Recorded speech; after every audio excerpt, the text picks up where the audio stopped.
Selamat datang di eksplorasi mendalam kita hari ini. Ya, untuk Anda para pembelajar yang selalu penasaran dan selalu memantau garis depan inovasi material, hari ini kita punya topik yang lumayan gila. Sangat gila, karena kita tahu terobosan terbesar itu seringkali tersembunyi di tempat yang sama sekali nggak terduga, kan? Betul sekali. Hari ini kita akan melakukan eksplorasi mendalam pada sebuah jurnal dari Archivok tahun 2016. Ini dipimpin oleh tim Ivan Fedorovlev di Rusia. Nah, misi kita hari ini adalah mengubah total pemahaman Anda dan pemahaman kita semua tentang bahan kimia yang sangat umum, super murah, dan jujur saja, biasanya dianggap membosankan. Urea. Ya, urea. Siapa sangka urea ini ternyata bisa dipaksa melakukan trik kimia tingkat lanjut untuk menghasilkan bahan baku krusial buat layar elektronik modern. Layar OLED lebih tepatnya. Bayangkan skenario ini ya. Anda sedang mencoba membongkar sebuah berangkas titanium molekuler yang sangat tebal, Oke. tapi alih-alih menggunakan dinamit atau laser pemotong yang mahal dan beracun, Anda cuma pakai bahan dasar yang ada di rak lab biasa dan... Udara kosong. Tepat. Udara kosong di sekitar Anda. Ini benar-benar menunjukkan bagaimana kimia hijau bisa mendobrak batasan termodinamika tradisional. Oke, mari kita bedah ini. Untuk mengapresiasi apa yang dilakukan Borovlev, kita harus paham dulu apa target mereka. Targetnya adalah kelompok senyawa amina aromatik. Senyawa yang sangat krusial. Betul, khususnya molekul 1,3,7 triazepirin. Buat Anda yang paham desain material optoelektronik, amina aromatik ini adalah blok bangunan mutlak. Sangat dibutuhkan untuk lapisan transport elektron di layar OLED resolusi tinggi. Masalahnya, cara lama untuk bikin senyawa ini tuh brutal banget kan? Sangat. Secara tradisional, industri bergantung pada reaksi kopling silang kopling, kayak aminasi Buchholz-Hartwig. Masalah utamanya ada di katalis. Harus pakai logam mulia? Iya, kompleks palladium, ditambah ligan fosfin yang harganya selangit. Dan molekul targetnya harus dipasangi gugus pergi atau leaving group dulu, kayak halogen atau triflat. Itu kan berarti nambah langkah sintesis, buang-buang biaya, dan yang paling parah, residu logam beratnya. Membersihkan jejak palladium dari produk OLED atau farmasi itu mimpi buruk secara logistik dan lingkungan. Sangat tidak efisien secara ekonomi atom. Nah, disinilah pendekatan dari Borovlev masuk sebagai pahlawan. Mereka pakai rute SNA atau substitusi nukleofilik aromatik hidrogen. Perwujudan sejati dari kimia hijau. Iya, karena dengan SNA, Anda langsung mengganti atom hidrogen di cincin aromatik. Nggak perlu pasang copot halogen, nggak ada limbah triflat. Dan pastinya tanpa palladium. Tapi yang bikin heran, untuk menyerang cincin triazepiren yang super stabil ini, mereka memilih reagen yang... Urea. Iya, urea. Maksudku urea itu molekul yang sangat pemalas. Analogi yang pas. Urea itu nukleofil yang lemah dan elektrofil yang juga lemah. Pasangan elektron bebas di nitrogennya itu terdelokalisasi ke gugus karbonil. Jadi dia kayak gas mulia di dalam campuran reaksi. Nggak mau bereaksi kecuali dipaksa pakai suhu ekstrim atau katalis logam. Dia nggak mau beranjak dari sofa. Terus bagaimana tim Rusia ini bisa membangunkan si pemalas ini di suhu ruangan? Disinilah letak manipulasi presisi mereka. Mereka menggunakan natrium hidrida, NaH, di dalam pelarut DMSO, dimetil sulfoksida. DMSO, pelarut super. Betul. DMSO ini unik karena dia bertindak sebagai instrumen termodinamika. Saat NaH bereaksi dengan urea, terbentuk kation natrium dan anion urea. Dan DMSO langsung mengurung kation natriumnya kan? Iya, dia mensolvasi natriumnya dengan sangat baik. Tapi DMSO ini sangat buruk dalam mensolvasi anion. Jadi anion ureanya tertinggal tanpa pelindung. Tepat, cangkang pelindungnya dilucuti. Kita menyebutnya anion telanjang. Anion terlanjang. Saya suka istilah itu. Karena kehilangan stabilisasi pelarut, energinya melonjak drastis. Anion urea ini berubah jadi agen penyerang yang sangat agresif. Reaksi bisa jalan di suhu 25 derajat Celcius. Disinilah bagian yang sangat menarik. Ekspektasinya kan, kalau kita punya anion urea yang lagi agresif menyerang, seluruh struktur urea itu bakal nempel ke cincin triazepirene ya kan? Secara konseptual iya, reaksi carbamoyl amination. Struktur utuh harusnya menempel. Tapi alam punya rencana lain. Pas di tahap akhir, tahap aqueous workup, di mana peneliti menambahkan air untuk menghentikan reaksi, Terjadi plot twist. banget. Ternyata yang menempel cuma gugus aminanya saja. Bagian urea yang lain, struktur karbonilnya, itu entah bagaimana terpotong dan hilang. Airnya bertindak sebagai pemotong molekuler. Betul sekali. Ikatan perantaranya ternyata sangat rentan terhadap hidrolisis. Jadi pas air masuk, krek, terpotong begitu saja. Dan hasilnya adalah 1,37-triazapiren-6-amin murni. Ya, dan yieldnya gila.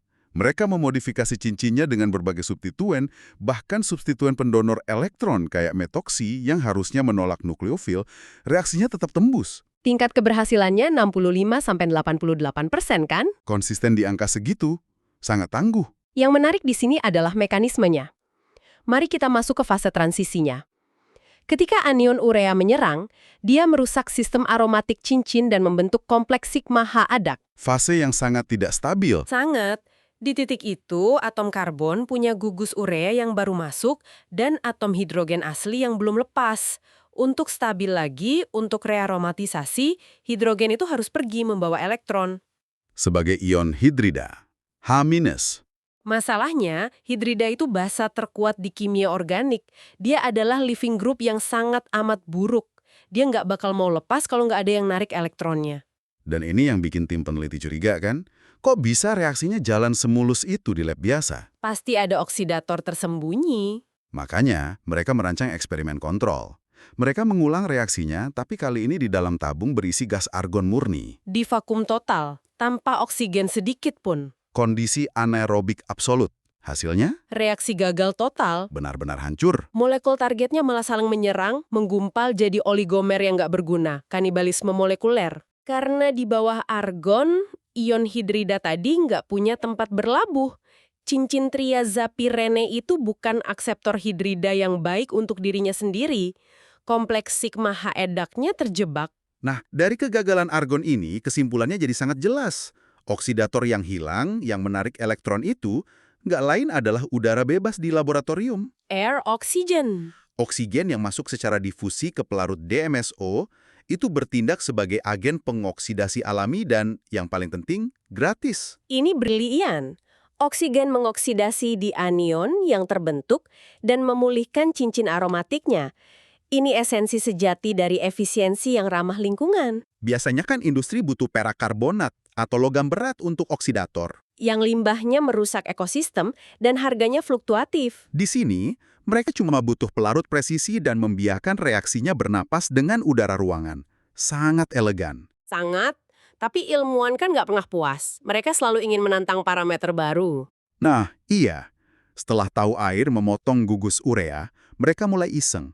Bagaimana kalau kita bikin urea ini jadi raksasa? Bermain dengan profil sterik. Ya, mereka menggunakan tert-butil urea dan turunan dimetil pentil urea. Ujungnya membesar kayak payung. Jika kita hubungkan ini dengan gambaran yang lebih besar, memanipulasi ukuran fisik molekul adalah cara mendikte arah reaksi, hambatan sterik. Dan karena payung tert-butil ini begitu besar dan padat awan elektronnya, pas tahap akhir, molekul air secara fisik nggak bisa masuk buat memotong ikatan. Terblokir total. Akibatnya, untuk pertama kalinya, produk utuh dari alkil karbamoil aminasi berhasil diisolasi. Urea raksasa itu menempel utuh. Tapi tunggu, ada efek mekanistik yang jauh lebih radikal dari tert-butil urea ini. Oh iya, pergeseran konformasi. Betul, atom nitrogen itu kan biasanya situs utama penyerangan. Tapi karena gugus tert-butil ini masif, terjadi architectural gridlock, macet secara spasial.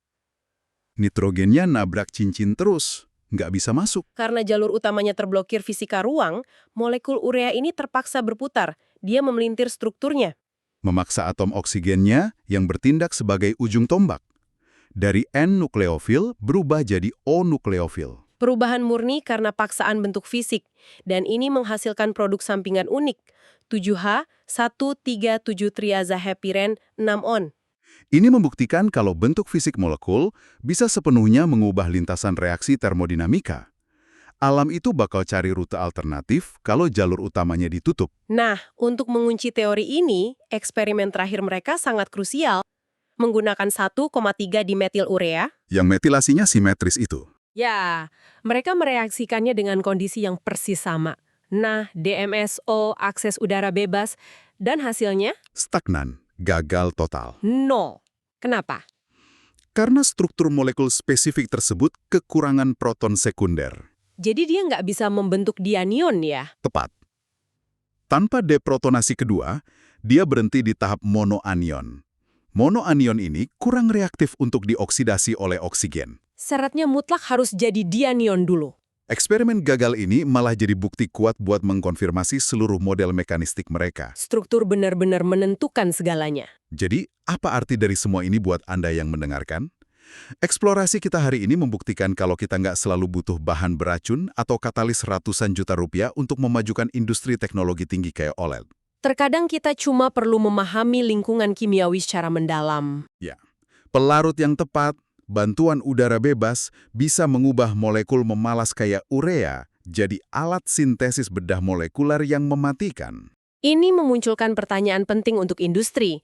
Pendekatan terbaik seringkali lahir ketika kita berhenti memaksakan aturan konvensional pada alam. Biarkan alam yang bekerja. Iya, desain saja kondisi termodinamikanya dan biarkan proses alamiah seperti oksigen di udara ambien melakukan pekerjaan berat tersebut untuk kita. Merekayasa ruang agar alam bisa menyelesaikan persamaannya sendiri. Sebagai penutup, saya ingin meninggalkan sebuah pemikiran provokatif untuk Anda semua. Silakan. Jika molekul pemalas seperti urea bisa dipaksa membongkar brankas cincin pi yang sangat stabil, cuma dengan pelarut di MSO dan paparan udara terbuka, mungkinkah mekanika termodinamika yang sama ini dikalibrasi untuk menghancurkan molekul yang jadi mimpi buruk lingkungan kita? Iya, bahan kimia abadi yang mencemari air global kita.